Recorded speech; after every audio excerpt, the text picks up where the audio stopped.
دن رات میری آنکھوں سے آنسو چلے گئے، برسات اب کے سارے شہر میں برس رہی ہے۔ کی نیندوں اب کے سوتی ہے، اے چشمے گریہ ناک، میری آنکھ تو کھول شہر کو سیلاب لے گیا۔ بسم اللہ الرحمن الرحیم۔ السلام علیکم، میں ہوں مرزا عمران، آپ دیکھ رہے ہیں YouTube channel news point. Punjab police نے شریف خاندان کی دی گئی سیکیورٹی واپس لے لی۔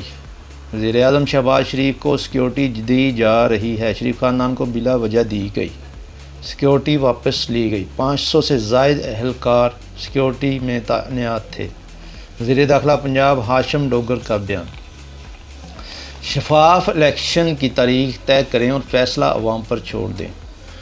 10 کروڑ عوام غربت کے شکنجے میں آ گئے ہیں، سیاسی تصادم بڑھ گیا ہے تو سیاستدان بن نشانے پر ہوں گے۔ الیکشن میں تاخیر جمہوریت کی موت ہے، معیشت تباہ کرنے والے سیاستدانوں کے چہرے بے نقاب ہو گئے۔ شیخ رشید۔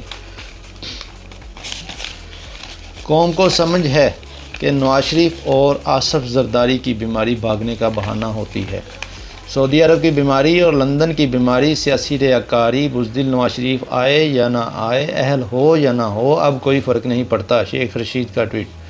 حکومت کے پاس معاشی مسائل کا بھی حل نہیں ہے۔ کراچی کے مسائل کے ذمہ دار پیپلز پارٹی ہیں۔ پیپلز پارٹی 14 سال میں نالے تک صاف نہیں کروا سکی۔ شاہ محمود قریشی۔ وزیر اعلیٰ پنجاب چودھری پرویز الہی معذور افراد کی آواز بن گئے۔ مزدوری میں مبتلا ملازمین کے لیے کنونشن الاؤنس بڑھانے کا اعلان۔ معذور افراد کو 10,000 ماہانہ کنونشن الاؤنس ملے گا، پرویز الہی۔ معذور افراد کی پوسٹوں کو اپ گریڈ کرنے کا اعلان۔ معذور افراد کے لیے 664 خالی اسامیوں پر فوری بھرتی ہوگی، پرویز الہی۔ جب پی ٹی آئی کی حکومت تھی تو پی ڈی ایم جماعتیں شور مچاتی تھیں۔ یہ نااہل ہیں، نالائق ہیں۔ مولانا فضل الرحمان کا فتویٰ سب سے الگ ہوتا۔ اس نے کہا عمران خان یہودی ایجنٹ ہے جو پاکستان کی تباہی کے لیے مسلط کیا گیا ہے۔ مہنگائی کو بہانہ بنا کر اور سازش کو ٹھکانہ بنا کر پی ڈی ایم نے عمران خان کی حکومت کو چلتا کیا، مگر اقتدار میں آنے کے بعد ان کے تجربے کا پول بھی کھل گیا۔ معیشت ہو یا سیاست یا معاشرت، ہر جگہ متحدہ حکومت نے عوام کو مایوس کیا ہے۔ یہ لوگ مہنگائی ختم کرنے کا نعرہ لگا کر آئے تھے، لیکن انہوں نے مہنگائی کے نئے ریکارڈ بنا ڈالے۔ اگر سیاست کی بات کروں تو 13 جماعتوں نے مل کر ایک جماعت کے خلاف ضمنی الیکشن لڑا اور ضمنی انتخابات میں ان کو منہ کی کھانا پڑی۔ اور اب تو حد ہی ہو گئی۔ 75ویں جشن آزادی کے موقع پر بےہودی کے نظارے اسلامی جمہوریہ پاکستان کے وزیر اعظم کی سربراہی میں سارے اتحادی مل کر دیکھتے رہے، تالیاں بجاتے رہے۔ مولانا فضل الرحمان کے صاحبزادے بھی وہیں موجود تھے۔ مولانا فضل الرحمان پی ٹی آئی کے جلسوں کے لیے مجرم کا لفظ استعمال کرتے تھے، اور اب ان کی ذات جماعت پر انگلیاں اٹھی ہیں تو دیکھتے ہیں کیا فتویٰ سعادت فرماتے ہیں۔ تقی عثمانی نے کانوں کو ہاتھ بھی لگائے۔ آج کے دن انا للہ و انا الیہ راجعون پڑھنے کو دل نہیں کر رہا، لیکن پڑھنا پڑا۔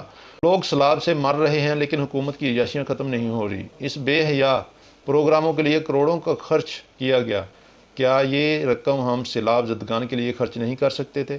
عوام کو جواب چاہیے۔ کہتے ہیں سیاست نہیں ریاست بچانے آئے ہیں۔ حکومت مخالفین کے اعتراض کو سیاسی مخالفت کہہ کر رد بھی کر سکتی ہے، مگر اب تو اس پر بہت بڑے عالم دین اور بہت مانے جاتے ہیں۔ تقی عثمانی نے بھی اس پر برہمی کا اظہار کیا۔ تقی عثمانی نے کہا کہ یوم آزادی مبارک، لیکن اس کی سرکاری تقریب میں بے حیائی کا رقص قوم کے زخموں پر نمک چھڑکنے کے برابر ہے۔ بالکل جھوٹ، سفید جھوٹ۔ یہ لوگ صرف سیاست بچانے آئے ہیں۔ اب تو نواز شریف کی واپسی کی خبریں گرم ہیں۔ کہا جا رہا ہے نواز شریف کو واپس لایا جائے، ان کی نااہلی ختم کی جائے اور نون لیگ کی مردہ سیاست میں جان ڈالی جائے۔ اگر یہ خبریں درست ہیں تو کس قانون کے تحت کیا عوام اس فیصلے کو قبول کرے گی؟ ستمبر کو سیاست کے لیے ستمگر کیا جا رہا ہے۔ عمران خان صاحب نے جلسوں کا اعلان کیا ہے اور حکومت میں عمران خان کے اس فیصلے پر ہلچل مچ گئی ہے اور پی ڈی ایم سر جوڑ کر بیٹھی ہے۔ کچھ سمجھ نہیں آ رہا کیا ہوگا، کیا چل رہا ہے آگے، اب کیا ہوگا۔ مزید بات کریں گے اگلی ویڈیو میں۔ میرے چینل کو سبسکرائب کریں، لائک کریں، شیئر کریں۔ اجازت دیجیے مرزا عمران کو۔ اللہ حافظ۔